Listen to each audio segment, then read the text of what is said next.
पैर मत पकड़िए, अल्लाह इंसाफ करेगा, परेशान ना। मैं बात कर रहा हूँ। अभी एसपी से बात करने दो, एसपी से बात करो, पानी दो। ব্ল্যাকমেল করে আত্মহত্যা করতে বাধ্য করার অভিযোগ তুলে অভিযুক্তদের গ্রেপ্তারের দাবি ও পুলিশের বিরুদ্ধে নিষ্ক্রিয়তার অভিযোগ তুলে ইসলামপুর থানার মাদারীপুর 31 নম্বর জাতীয় সড়কে টায়ার জ্বালিয়ে অবরোধ করে বিক্ষোভ পরিবারের পাশাপাশি গ্রামবাসীদের। এ ঘটনায় এলাকায় উত্তেজনা ছড়িয়ে পড়ে। খবর পেয়ে ঘটনাস্থলে পৌঁছায় ইসলামপুর থানার বিশাল পুলিশ বাহিনী। জানা গিয়েছে, মাদারীপুর এলাকায় মার্চ মাসের 22 তারিখে গাজালা বেগম নামে এক যুবতীর দেহ উদ্ধার হয় ঘর থেকে। পরিবারের লোকজনের অভিযোগ, স্থানীয় এক যুবকের সাথে সম্পর্ক ছিল ওই যুবতীর। এরপর ওই যুবতীর অন্য কোথাও বিয়ে ঠিক হয়ে গেলে অভিযুক্ত যুবক ওই যুবতীকে ব্ল্যাকমেল করতে শুরু করে বলে অভিযোগ। এরপর মার্চ মাসের 22 তারিখে ঘর থেকে ওই যুবতীর উদ্ধার হয়। এ ঘটনায় স্থানীয় এক আহমেদ রেজা ও তার পরিবারের বিরুদ্ধে আত্মহত্যা করতে বাধ্য করার অভিযোগ করে ইসলামপুর থানায় অভিযোগ করে পরিবারের লোকজন। প্রায় 1 মাসেরও বেশি সময় হয়ে গেলেও মূল অভিযুক্তদের গ্রেপ্তার না করায় অভিযুক্তের গ্রেপ্তার ও পুলিশের বিরুদ্ধে নিষ্ক্রিয়তার অভিযোগ তুলে মাদারীপুর এলাকায় 31 নম্বর জাতীয় সড়ক অবরোধ করে বিক্ষোভ দেখাতে শুরু করে পরিবারের পাশাপাশি গ্রামবাসীরা। খবর পেয়ে ঘটনাস্থলে পৌঁছায় ইসলামপুর থানার বিশাল পুলিশ বাহিনী। অবশেষে ইসলামপুর থানার আইসি অভিযুক্তদের গ্রেফতারের মুচলেখা লিখে দিলে অবরোধ তুলে নেন বিক্ষোভকারীরা।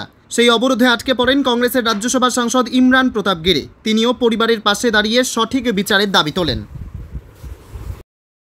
हिंदी में बोलिए। ये तो क्या वो इसका जो परिवार है क्या मालूम? मैं बागडोगरा से उतर के तो मुझे पता चला कि यहाँ पर प्रोटेस्ट कर रहे हैं और इनकी जो मांग है वो जेन्युइन मांग है। महीने भर हो गए, शायद एक बच्ची को मारा गया है, उसके बाद अभी तक लोग गिरफ्तार नहीं हुए हैं। तो अभी उनसे बातचीत हुई है। मैं भी पुलिस के अधिकारियों से बात करने कर रहा हूँ। लोगों को इंसाफ मिलना चाहिए, सड़क पे उतरना पड़ रहा है। अगर लॉ एंड ऑर्डर की सिचुएशन ये हो जाएगी तो फिर कैसे काम चलेगा? आज इस मामले में पुलिस के आला अधिकारियों से बात करने। सर, आप कहाँ जा रहे हैं? मैं मालदा जा रहा था। इस जाम में क्या आप मैं भी इस जाम में फंसा हुआ हूँ। तभी तो मैं उतर के बात करने आया कि मामला क्या है। मैं बात करता हूँ, परिवार से मैंने बात किया।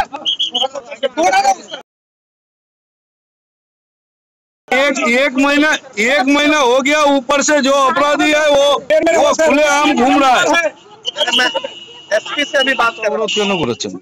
এই জোহরা নামের ছেলে আমাদের গ্রামের মেম্বার, তৃণমূলের মেম্বার, আমাদের মাদারীপুরের, ওর ছেলে অহমদ রেজা আমার মেয়েকে, আমার বোনকে ও মানে এই করে মতলব ব্ল্যাকমেল করে করে করে করে ও নিজের মধ্যে মানে তারপরে আমরা থানায় এফআইআর করি। এফআইআর করার পর এখানকার আয়ো বনে এইখানকার এই টোটন দেবনাথ এই ওসিটা রামগঞ্জের আউটপোস্টের ওসি টোটন দেবনাথ, তখন মানে 23 তারিখে হয়েছে এই ঘটনা। 23 মার্চে ঘটনা হয়েছে।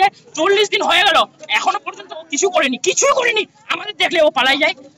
16 তারিখে আমরা এই এপ্রিল মাসে 16 তারিখে রোড জামের কথা বলি, তখন আইসি এসে আমাদের বলে 2 দিন দেখো, আমি 2 দিনে কাজ করে দিচ্ছি। এখনো পর্যন্ত আইসি কাজ করেনি। গ্রেপ্তার এই মেম্বারটা ঘুরে বেড়াচ্ছে, এই রোড দিয়ে যাচ্ছে, আমাদের ব্ল্যাকমেল করছে। ওই তো কাগজগুলো আমাদের ব্ল্যাকমেল করতেছে। ওই কাগজগুলোতে ব্ল্যাকমেল করে দেখাচ্ছি তোমাদেরকে। 29 তারিখের পর দেখাচ্ছি। এই আমরা এফআইআর করছি। এটা এই কালকে আমি এফআইআর করছি। মোবাইল দিয়ে ধমকি দেখাচ্ছি। দেখো এইটা ধমকি দেখাচ্ছি ফেসবুকে দেখাচ্ছি ধমকি আমাদের। খুলেআম তো ঘুরে বেড়াচ্ছে, সোশ্যাল মিডিয়াতে তো এক্সচেঞ্জ দেখাচ্ছে, কোনো কিছু করতেছে না। আমি কালকে আয়োকে বললাম, বলছে এই ফেসবুক কি ট্র্যাক করা যায়? আমি কি মূর্খ? ফেসবুক ট্র্যাক করবে? কোন মোবাইল আছে তুমি দেখো, তুমি চাইলে কি করতে পারবে না? কি হোয়াটসঅ্যাপ বলে ট্র্যাক করা যায় না? আমাকে ও শিখাচ্ছে যে হোয়াটসঅ্যাপ ফেসবুক ট্র্যাক করা যায় না। আমি ওগুলো কথা শুনবো না। কালকে তোমাকে দেখাই দেবো। এই দেখাই দিলাম আমরা কিছু করতে পারবো যতক্ষণ পর্যন্ত এসবি আসবে না, ততক্ষণ পর্যন্ত আমরা রোড থামতেছি না। আইসি আমাকে তিরাসা দিয়ে গেছে, আইসিও কথা শুনতেছে না আমার। যাদের বিরুদ্ধে অভিযোগ তার নাম কি? আপনি জহুর আলম আর আহমদ রেজা, তার ছেলে আহমদ রেজা। এরা কি এখনো মানে খোলা ঘুরে বেড়াচ্ছে? না, ওর ছেলেকে পাটনাতে বলে লুকিয়েছে, আমি শুনছি। আর এটি জানি না কোথায় আছে, ঘুরে বেড়াচ্ছে। রোড দিয়ে গেল ওই দিনকে, আমাদের দেখায় মুখে ঝাঁপ দিয়ে। তখন আমরা পুলিশকে ফোন করি, পুলিশ ফোন উঠায় না। পুলিশ বলতেছে আমাকে ফোন উঠাবো, ফোন উঠায় না, এখনো পর্যন্ত ফোন উঠায় না। কালকে আমার সঙ্গে দেখা করছে একটু খালি বলে, তারপরে চলে গেছে। ও কি তৃণমূলের মেম্বার? কোথাকার মেম্বার? এই আমাদের কি নাম ওর? জহুর আলম। ওনার ছেলের বিরুদ্ধেই অভিযোগ। এটা ব্যাপারটা দেখা হয়, ওর ছেলে আর ওই সেকেন্ড আসামি হচ্ছে ওর বাবা, ফার্স্ট আসামি ও। এখন আপনারা মানে আপনাদের দাবিটা কি আছে? এখন দাবি আমাকে জহুর আলম কি এখনই ঘুরে বেড়াচ্ছে ও, এখন জহুর আলমকে তো অ্যারেস্ট করতে পারবে? এই রামগঞ্জ এলাকায় আছে, আমাকে চাই 2 দিন। এখন বলবে পুলিশ এসে 2 দিনের মধ্যে অ্যারেস্ট কিছু করবে না, আমি জানি। আমাদের দাবি এটাই যে এখন অ্যারেস্ট চাই। আপনার বোনের নাম এই গাজলা বেগম। গাজলা বেগম।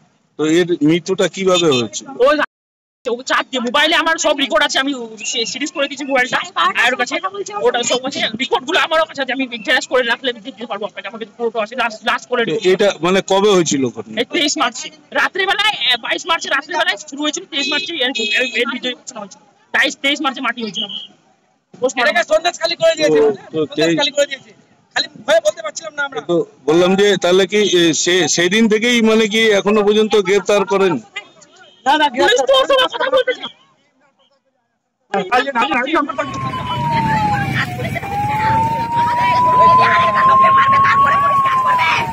আমাদের বাড়ির লোকগুলো দাঁড়ায় এখনো ফারার হয়ে আমাদেরকে ধমকি দিবে।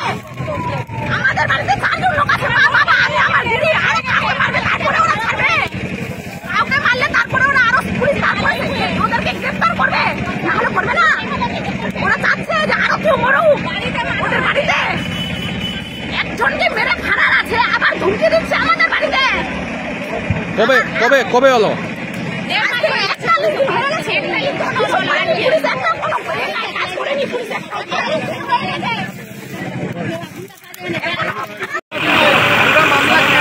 ও দাদা সাইড দাও না দাদা, সেলফিটা পরে তুলো না দাদা। আরে ও দাদা সাইডটা পরে, আইছে বাদ কে না।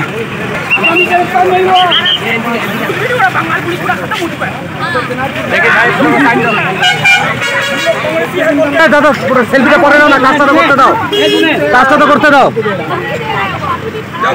দেখি দাদা একটা সাইড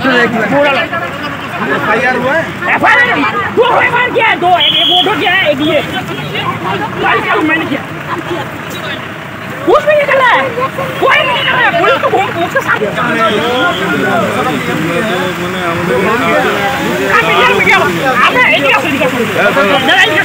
আমরা চাইলে এখন প্রেসিডেন্টের কাছে যাবো, হচ্ছে এমপি আমাদের, আমরা প্রেসিডেন্টের কাছে যাবো, বলে দিচ্ছি আপনাদেরকে।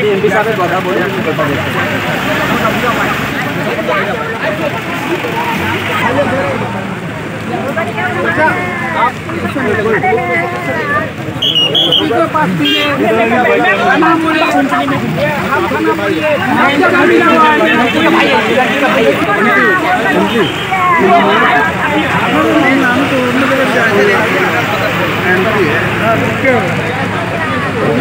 তো